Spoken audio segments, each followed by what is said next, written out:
44 number इतने ज्यादा हैं कि यूपीएससी में जीएस एसए इंटरव्यू में कई गलतियां हो जाएं तो भी उन गलतियों को ढक देंगे, इतने अच्छे नंबर है।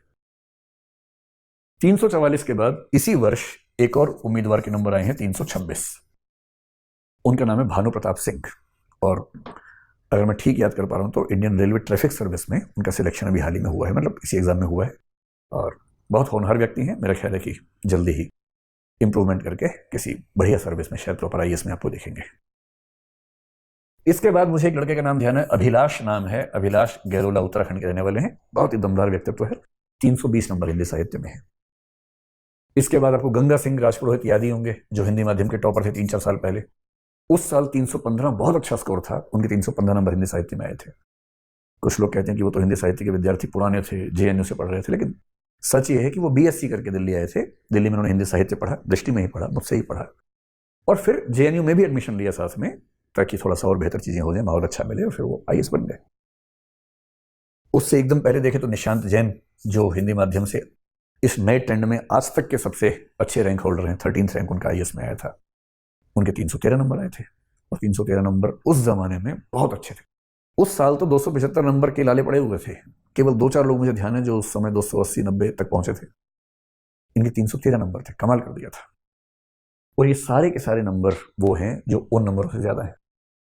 ऐसे 30 से ज्यादा विद्यार्थियों की लिस्ट हमारे पास बनी जिनके 275 प्लस मार्क्स है, जबकि बाकी विषयों में वो लिस्ट मुश्किल से 3, 4, 5 की बनती है, उससे ऊपर लिस्ट ही नहीं बढ़ती है। हम कितनी भी कोशिश कर लें उस लिस्ट में कोई शामिल ही नहीं होता, क्योंकि उतना स्कोर आया ही नहीं है।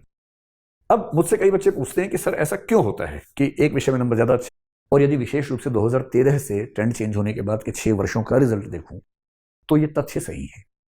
और ये तथ्य इस और चीख के इशारा करते हैं कि हाँ, सभी विषयों में सफल होने की संभावना बराबर नहीं होती है।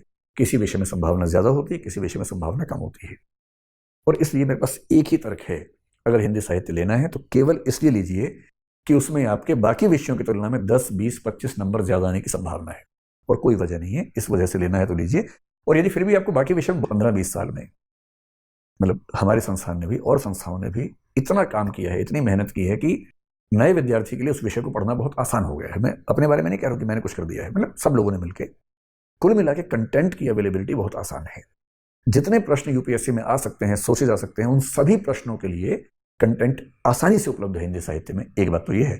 बाकी कुछ विषयों में, जैसे इकोनॉमिक्स में, आंसर चेंज हो जाते हैं, क्योंकि पिछले 1 साल में क्या क्या डेवलपमेंट्स हुई उसको ध्यान रखना पड़ता है। हिंदी साहित्य में, इतिहास में, दर्शन में, इन विषयों में ये दिक्कत नहीं आती है कि अपडेट करना पड़े, क्योंकि एक बार जो हो गया वो आमतौर पर स्थिर रहता है, ऑब्जेक्टिव है। साहित्य की दुनिया में सब्जेक्टिविटी का बड़ा महत्व है, आत्मनिष्ठता का बहुत महत्व है। और इसका मतलब प्रश्न ऐसा आए जो आपको बिल्कुल ना आता हो, आप यदि अपनी कल्पना से भी कुछ अनुमान करके ऐसा उत्तर गढ़ देंगे जो उत्तर देखने में ठीक लग रहा हो, तो साहित्य में ऐसे उत्तरों की बहुत वैल्यू है, स्पेशली पेपर 2 में। और इसलिए हो सकता है कि आप जो प्रश्न यूं ही लिख के आ रहे थे उसमें आपको कमाल के नंबर मिल जाए, ये भी हो सकता है। एक और फैक्टर है, जो फैक्टर केवल हिंदी साहित्य पर लागू नहीं होता, सभी विषयों पर लागू होता है, सभी साहित्यों पर लागू होता है। 3-4 साल पहले कन्नड़ साहित्य के व्यक्ति ने पहला रैंक हासिल। ह्यूमैनिटीज के विषयों में दिक्कत नहीं है, वो विषय कोई व्यक्ति 4 महीने का समय अगर ठीक से निवेश करे अपने जीवन का तो पढ़ सकता है। और इसका सबसे अच्छा एग्जाम्पल तो वही है ना, जो मैं आपसे कह रहा हूं कि हिंदी साहित्य में अभी तक जो सबसे अच्छे अंक आए हैं वो 2018 में ही आए हैं, प्रदीप द्विवेदी के आए हैं, 344 नंबर आए हैं। अब 344 नंबर जिस व्यक्ति के आए, अगर वो व्यक्ति अंग्रेजी माध्यम का है, इंग्लिश मीडियम का है, और इलेक्ट्रिकल इंजीनियर है, हिंदी